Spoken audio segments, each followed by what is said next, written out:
Gumla jail में बंद कैदी के परिजनों को इन दिनों साइबर अपराधी निशाना बना रहे हैं। पूरे मामले की सूचना पर जेल अधीक्षक और सदर थाना प्रभारी ने मामले की छानबीन की, जिसमें पता चला कि 2 कैदी के परिजन ठगी के शिकार हो चुके हैं। दरअसल जेल में बंद कैदियों का डेटा साइबर अपराधी जुटा चुके हैं। परिजनों को फोन कर कैदी के बीमार होने की झूठी जानकारी दी जाती है, साथ ही तबियत खराब होने की जानकारी देकर पैसे की डिमांड की जाती है। जेल अधीक्षक ने साइबर अपराधियों से अलर्ट रहने की अपील की है। वहीं थाना प्रभारी ने भी जेल में बंद कैदियों के परिजनों से किसी के बहकावे में नहीं आने की अपील की है। ट्रेंड चलाए हैं, जो भी बंदी यहाँ कारा में बंद है उनके परिजन को फ़ोन करते हैं कि हम जेल के कोई स्टाफ बोल रहे हैं, वहाँ के कंपाउंडर बोल रहे हैं, वहाँ के सिपाही बोल रहे हैं कि आपका जो परिजन है वो बीमार हो गया, या किसी प्रकार का बहाना करते हैं और बोलते हैं कि हमको पैसा तुरंत डाल दो। इस प्रकार से लोग ठगे जा सकते हैं, ये अलर्ट रहें लोग। इसमें अलर्ट करने के लिए हम लोगों ने अंदर जितने भी बंदी हैं सबको ये बात कल भी बताई थी, और जितने लोगों का यहाँ पीएनडी जो सरकार का स्टडी बूथ है उसके माध्यम से सबके घरों में इन्फॉर्मेशन भेज दिया जा रहा है कि किसी भी प्रकार के ठग या बहकावे में ना आए, कहीं पैसा ना दे। किसी भी प्रकार की कोई इस तरह से कोई संपर्क करता है तो इसकी सूचना तत्काल अपने नज़दीकी थाना में दे और अलर्ट रहे, जागरूक रहे। जेल के अंदर कोई भी बंदी बीमार पड़ता है तो यहाँ सरकार द्वारा सुविधा है। रांची से बड़ी खबर है, जहां मेन रोड में कार और स्कूटी में टक्कर हुई है। स्कूटी और कार सवार की मौत की खबर है। स्कूटी सवार के 2 बच्चे घायल बताए जा रहे हैं। मृतक का नाम शमसाद और शिवांश है। शादी समारोह से लौटने के दौरान हादसा हुआ है। तेज रफ्तार कार ने जोरदार टक्कर मारी थी। कार चालक की भी हालत गंभीर थी। अस्पताल में इलाज के दौरान कार चालक की मौत हो गई है।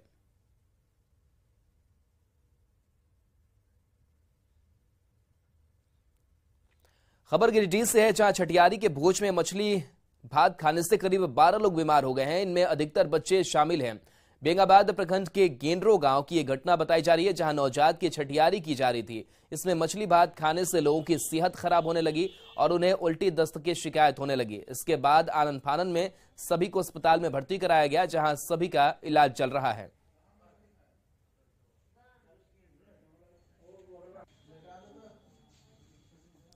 रांची में ग्रामीण विकास विभाग के चीफ इंजीनियर वीरेंद्र राम की ईटी रिमांड का आज दूसरा दिन है। कल वीरेंद्र राम से ईटी ने पूछताछ की थी, जिसमें काली कमाई के सोर्स के साथ ही उसमें शामिल राजदारों के नाम भी जानने की कोशिश की गई। रिमांड पर चीफ इंजीनियर, ईडी के तीखे सवालों से सामना। काली कमाई आखिर कहां से आई?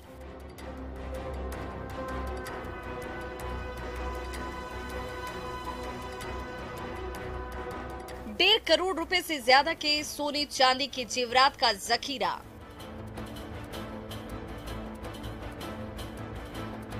ऑडी फॉर्च्यूनर, स्कोडा और इनोवा जैसी 9 महंगी कारों का बेड़ा।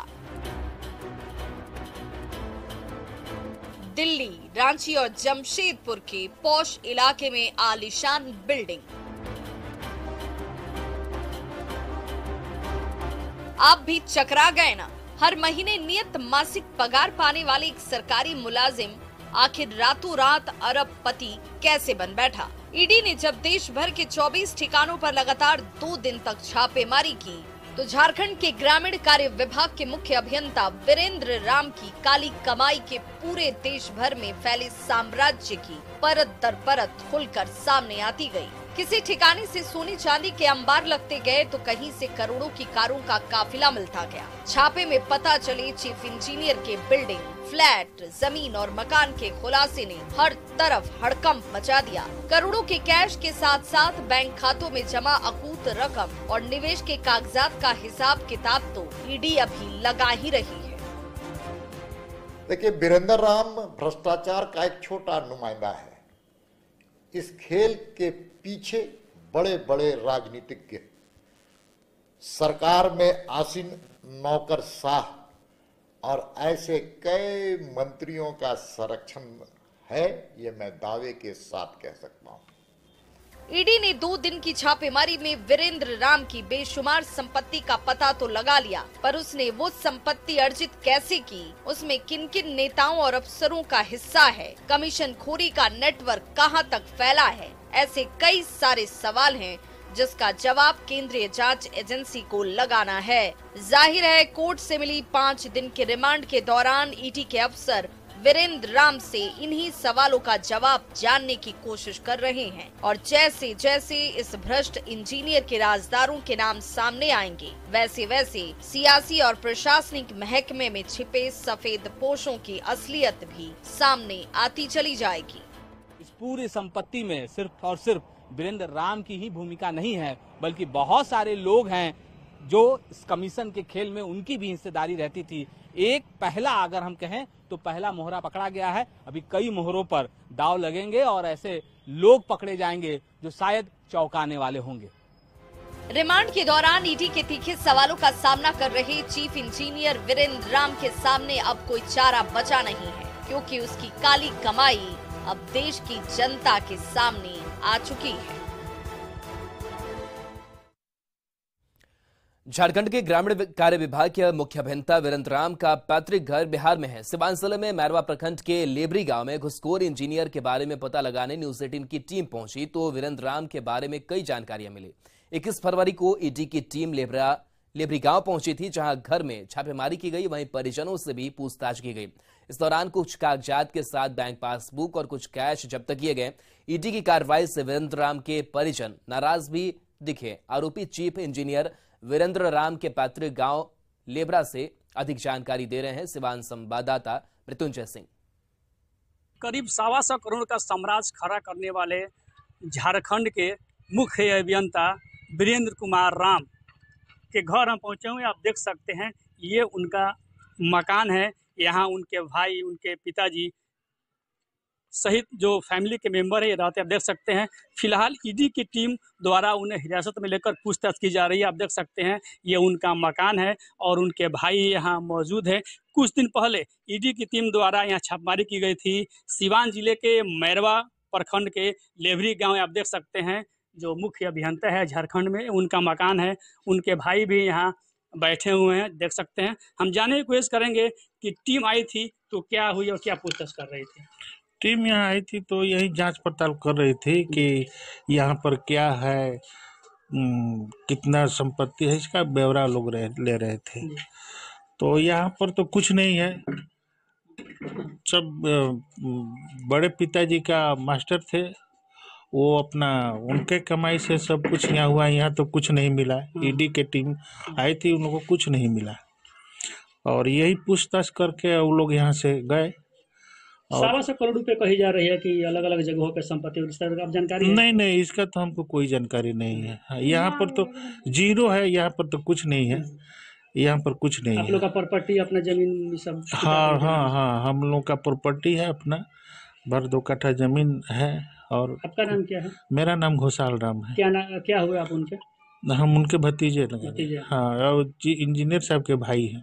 हमको गुस्सा आया कि ईडी के लोगों ने हमारे भैया का संपत्ति को लोग ब्यौरा लेते हैं, हमारे चाचा का संपत्ति को क्यों ब्यौरा लिए? अच्छा, भैया यहाँ कभी आते हैं? मैंने आते थे। हाँ, कभी वो छठ पर्व में आते थे। के बगल क्या है, बात हुई थी उनसे? हम गांव नहीं, हम लोग उनसे तो बात नहीं, तो बहुत कम आते हैं, छठ वठ में आते हैं कभी कभार। उनके पापा थे, रहते हैं, उनसे बात होती रहती है। वो खेत में काम भी करते हैं, मेहनत करते हैं सब।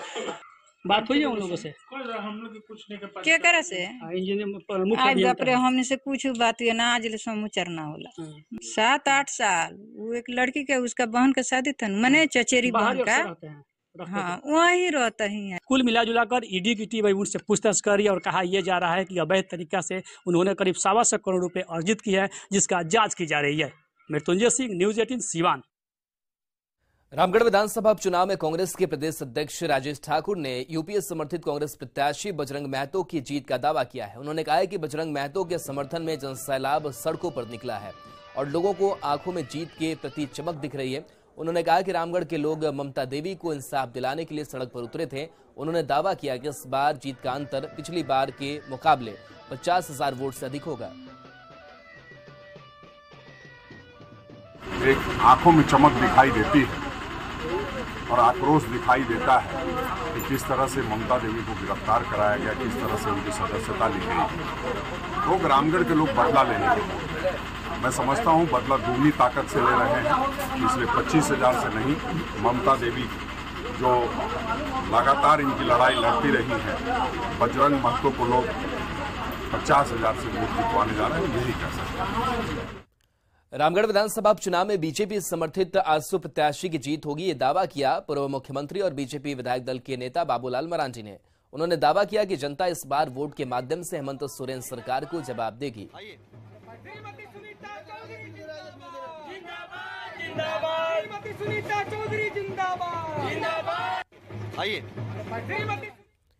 झारखंड विधानसभा अध्यक्ष रविंद्रनाथ महतो की ओर से बजट सत्र में पहले बुलाई गई सर्वदलीय बैठक में बीजेपी नदारद रही।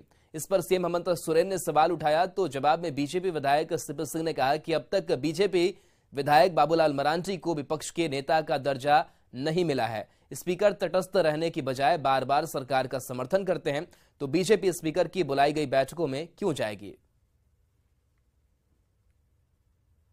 3 साल से ऊपर होने जा रहा है, आज तक उन्हें विपक्ष के नेता का मान्यता नहीं मिला। तो जब स्पीकर साहब विपक्ष के नेता की मान्यता माननीय बाबूलाल जी को नहीं दे रहे हैं, तो बैठक में जाकर क्या करेगा। काजू का स्वाद और उसका पेड़ हमेशा ही लोगों को रोमांचित करता है। पूर्वी सिंहभूम के मुसाबनी के पहाड़ों और जंगलों में काजू की खेती हो रही है। मुसाबनी के चारों तरफ फैले 250 एकड़ के जंगल में वन विभाग की ओर से करीब 7,000 काजू के पौधे लगाए गए हैं। 2 साल पहले लगाए गए यह पौधे अब बड़े हो गए हैं और अब इनमें फूल भी निकल आए हैं। इन काजू के पौधों को बचाने की जिम्मेदारी वन विभाग ने स्थानीय ग्रामीणों को ही दी है। दरअसल बढ़ती गर्मी और आग से इन पौधों को बचाना एक बड़ी चुनौती है। मुसाबनी में ग्राउंड जीरो से अधिक जानकारी दे रहे हैं न्यूज़ 18 संवाददाता संजय कुमार सिन्हा। का नाम सुनकर ही मुंह में पानी आता है। बेहद ही पौष्टिक और सेहतमंद। आम लोगों में इस बात को जानने की दिलचस्पी होती है ये काजू का पेड़ कैसा होता है, उस पर फल कैसे लगते हैं।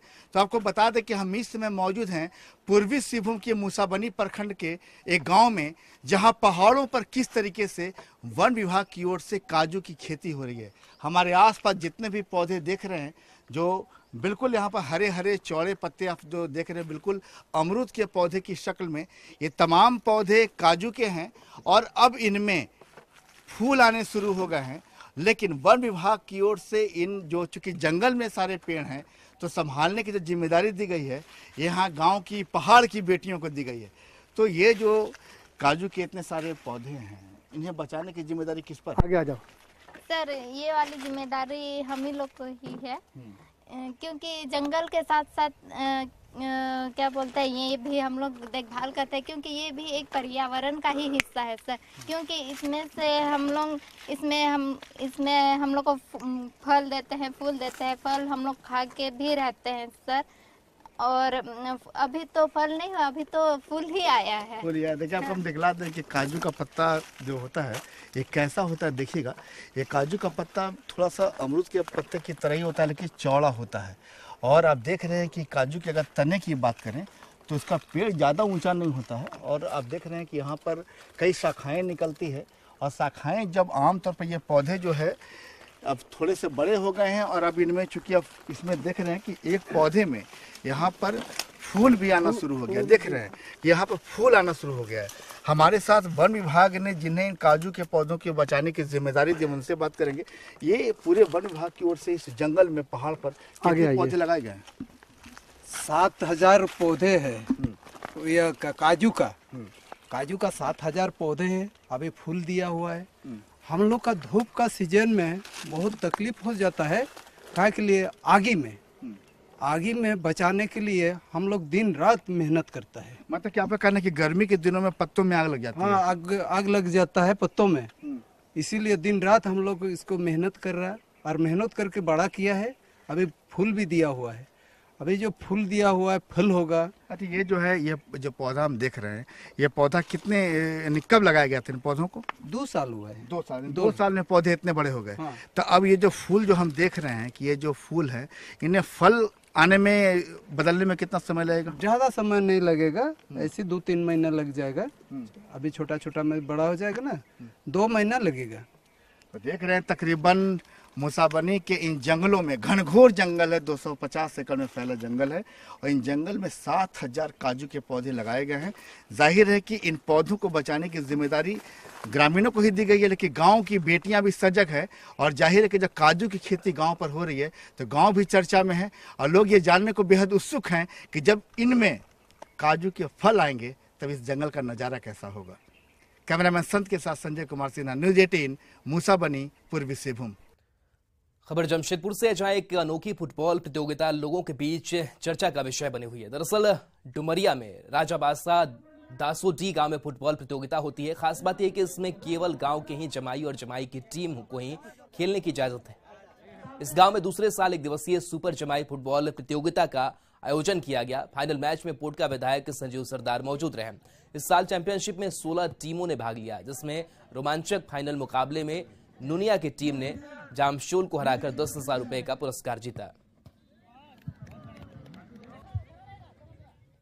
परंपरा है जो इस गांव से जो जमाए हैं, मतलब दामाद है, वही आके यहाँ खेल सकता है या वो टीम लाके खिलवा सकता है। और ये परंपरा सदियों का है और इन लोग का भी यही इच्छा है कि आने वाला दिन में खेल को और बढ़ावा मिले और उसी का प्रयास से ही आज इस खेल का आयोजन हुआ है। मैं बहुत बहुत धन्यवाद देना चाहता हूँ इस कमेटी को। आने वाला दिन में भी इस तरह का आयोजन करते रहें और इस डुमरिया जो सुदूर डुमरिया प्रखंड है, इसमें खिलाड़ियों को प्रतिभा निकलने का मौका मिले। जमशेदपुर में सूर्यधाम श्री राम मंदिर की तीसरी वर्षगांठ धूमधाम से मनाई जा रही है। समारोह में पूर्व मुख्यमंत्री रघुवर दास भी शामिल हुए। न्यूज़ 18 से बातचीत में रघुवर दास ने 1932 खतियान समेत कई मुद्दों पर अपनी बातों को खुलकर रखा। साथ ही दावा किया कि वर्तमान में होने वाली नियुक्तियों का आधार पुरानी नीति ही बनेगी। और ये अधर्म है, धर्म अपने स्थान पर है, ना छोटा हुआ ना बड़ा रूप में समाया गया।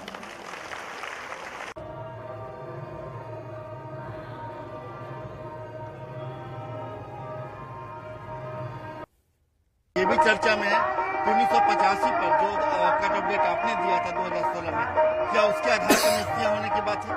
चुनाव में इन्होंने ये भी वादा किया था कि खतियानी सरकार बनाइए 3 महीने के अंदर हम 1932 का खतियान आधारित स्थानीय परिभाषित करेंगे। लेकिन आज 3.5 साल होने जा रहे हैं, ये सरकार आज तक खतियानी आधार पर स्थानीय परिभाषित नहीं की गई। उल्टे आज फिर जनता को बरगलाने के लिए खतियानी यात्रा निकालकर ये कह रहा है कि जो 32 खतियान की बात करेगा वही झारखंड में रहेगा। तो सबसे पहले मुख्यमंत्री जी को इस झारखंड से बाहर करना चाहिए, क्योंकि 3.5 साल हो गए जिस वादे पर जनता ने इन्हें जनादेश दिया था वो वादे पूरे नहीं किए। और आज भी 1985 जो भारतीय जनता पार्टी की एनडीए की सरकार में 1985 कट ऑफ डेट, क्योंकि उस स्थानीय नीति में हमने खतियान शब्द भी रखा था। जिसके पास खतियान है वो स्थानीय रहेगी, जो 1985 से रह रहे वो भी रहेंगे, जो झारखंड में 1-2 मैट्रिक पढ़े हैं वो सब झारखंडी कहलाएंगे। तो 1985 का खतियान आज भी हेमंत सोरेन जी रद्द नहीं किए। मतलब ये मानते कि 85 आज प्रासंगिक है?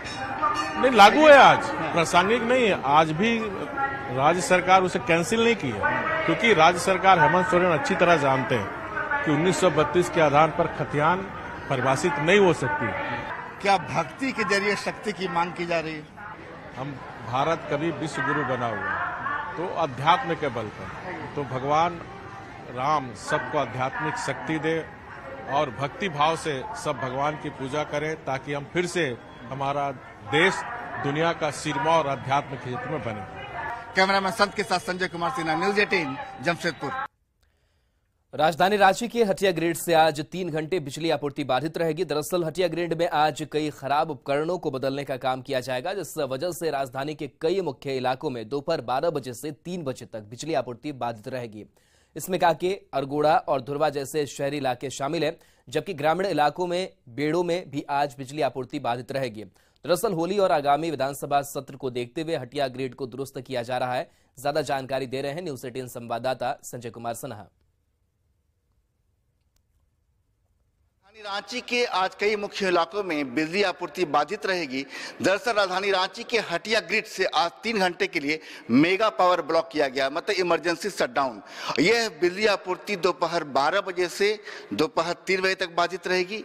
हम इस समय मौजूद है हटिया ग्रिड में और हम कर्मचारियों से जानने की कोशिश करेंगे कि आज जो मेगा पावर ब्लॉक किया गया इसकी वजह क्या है। इसीलिए इसकी वजह है कि अभी कुछ ही दिन में होली पहुंचने वाली है, विधानसभा सत्र शुरू होने वाली है, जिसके कारण मेंटेनेंस से काम किया जा रहा है, जिससे पावर में कोई दिक्कत ना हो, इसी के चलते ये किया जा रहा है। अच्छा, इमरजेंसी शटडाउन मतलब क्या उपकरण में भी खराबी है क्या? जी नहीं, उसको बस जो उसमें समस्या है उसको दूर किया जा रहा है, रिप्लेसमेंट किया जा रहा है, जिसके कारण से आपका 33 kV धुरबा, 33 kV कांके, जो कि पहले से 33 kV कांके शटडाउन में ही है, 33 kV बेरो, 33 kV अरगोड़ा, ये सब फीडर बंद रहेगा।